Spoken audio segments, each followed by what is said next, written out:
Bonjour Gilles, Bonjour Valentin. nous sommes au domaine du taillé dans le cadre du stage olfactothérapie, la formation, le niveau 2. Est-ce que tu pourrais m'expliquer comment une simple odeur peut-elle provoquer une libération émotionnelle? Alors, dans les cinq sens, il y a l'odorat qui est particulier. C'est une exception des voies sensorielles, puisqu'il n'a que deux neurones qui transmettent le signal au cerveau, alors que les quatre autres sens ont trois neurones. Et dans le neurone qui est absent pour l'odorat, c'est celui qui passe par le diencéphale.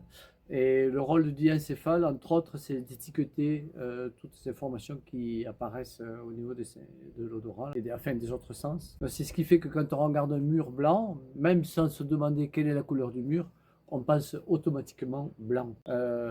Et quand on passe son doigt sur une surface, on va avoir une étiquette du toucher que l'on est en train de ressentir. L'intérêt de l'odorat, c'est que justement, il n'a pas ce côté étiquetage automatique qui fait qu'on est en relation plus brute avec notre environnement olfactif.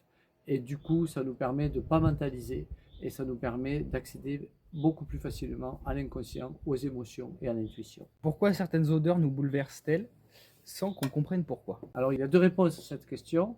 Il y a une réponse qui est liée à notre histoire plus ou moins éloignée, suivant nos systèmes de croyances. Si on croit que on est influencé aussi avant la naissance. Bon, maintenant, on sait qu'un bébé, il n'arrive pas comme une cassette vierge. Leurs symboles, leurs messages globaux, que Jung appelait ça un archétype, certaines odeurs sont archétypales. Elles pointent du doigt un ensemble de symboles importants pour la croissance de la conscience.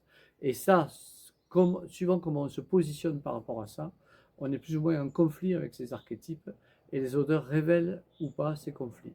Donc, d'une mémoire vieille ou de notre histoire de cette vie-là, on a justement des émotions qui se déclenchent avec des odeurs parce que ça fait référence à des questions essentielles pour notre croissance auxquelles on est en apprentissage. Est-ce que tu pourrais me préciser quel lien il existe entre l'odorat, les émotions et l'inconscient? Alors, l'odorat et les émotions sont intrinsèquement liés parce que c'est le cerveau limbique, le système limbique qui traite beaucoup les odeurs. Et d'ailleurs, le système limbique, certains l'appellent même le peintre des odeurs, c'est-à-dire c'est lui qui va mettre un contexte avec des odeurs qui nous sont émotionnellement fortes. Ça arrive souvent avec la musique, on entend une musique et hop, instantanément, on est reprojeté dans une scène que l'on a vécue dans notre adolescence ou notre enfance ou notre jeunesse.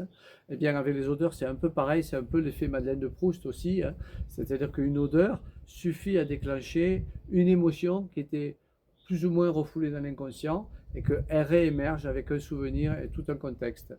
Donc les trois sont intrinsèquement liés parce que le système limbique qui traite les émotions est intimement lié à l'odorat et l'inconscient, c'est un peu, si on veut, le garde-fou qui permet, comme disait Freud, de refouler ce que l'on n'est pas encore capable de gérer. Pourquoi l'olfaction est-elle un outil aussi puissant en accompagnement? Alors parce qu'en accompagnement individuel, le grand frein justement, c'est le mental. C'est celui qui veut comprendre, étiqueter, rationaliser, parce qu'on est éduqué comme ça, on est éduqué de cette façon-là. Et donc même en thérapie, on veut finalement opérer de la sorte. Or ça, c'est un frein, parce que ça nous empêche d'être dans une spontanéité, dans une libération émotionnelle, dans un accès à l'intuition.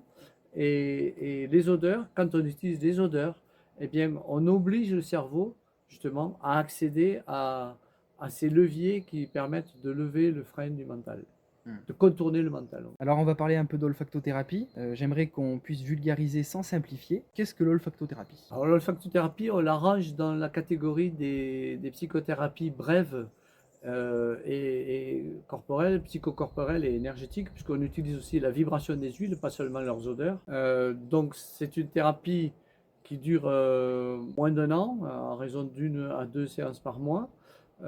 Généralement, on a des résultats probants au bout de trois quatre séances.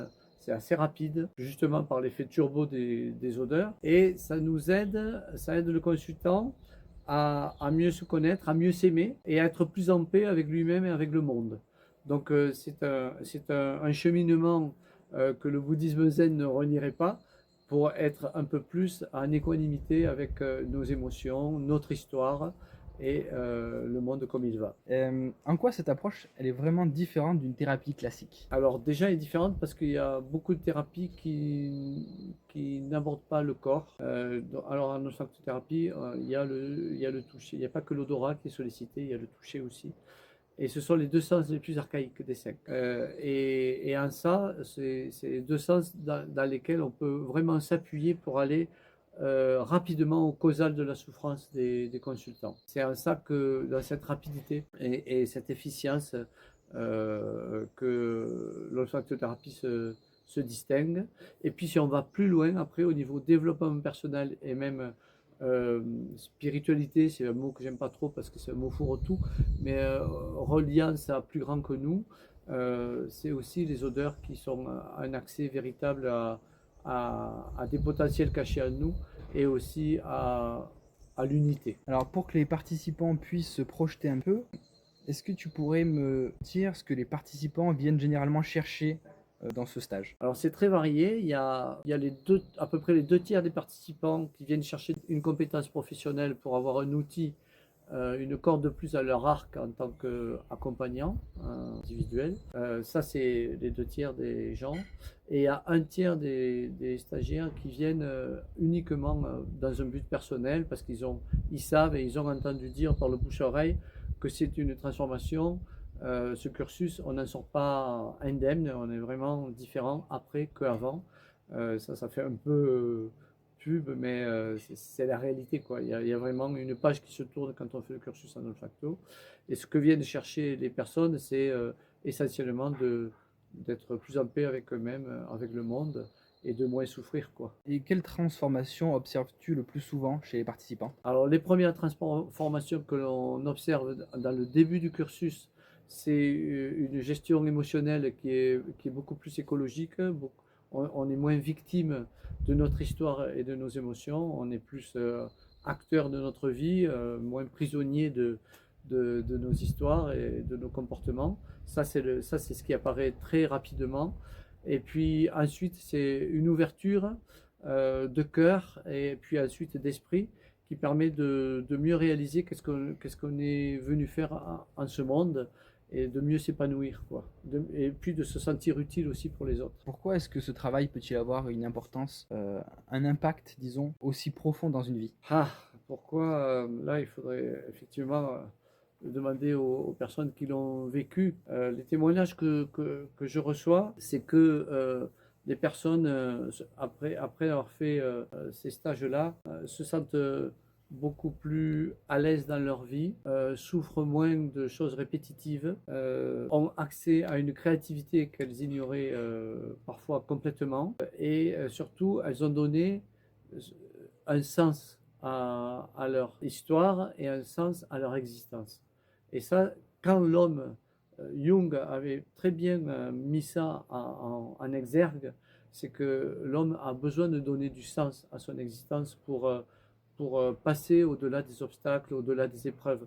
Quand on a un sens, on est animé par une force que l'on ne soupçonne pas.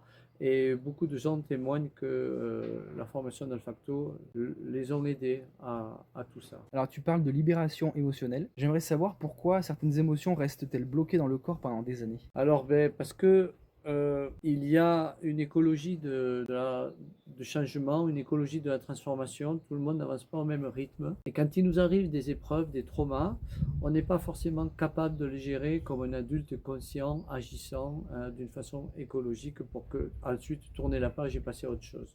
Donc, il se peut qu'il y ait, et ça arrive le plus souvent, on met ça de côté en attendant d'être plus mûr, d'être capable d'aborder les problématiques que ces traumas ont révélées. Et donc, en attendant, le corps, lui, se souvient et il peut y avoir des somatisations pendant des années, justement parce que on a mis quelque part sous le tapis ou en attente des vécus, des épreuves, des traumas. Et c'est pour ça que le corps, lui, se souvient et lui, il continue à exprimer quelque chose. Donc si j'ai bien compris, les odeurs permettent d'accéder à ces mémoires émotionnelles. Tout à fait.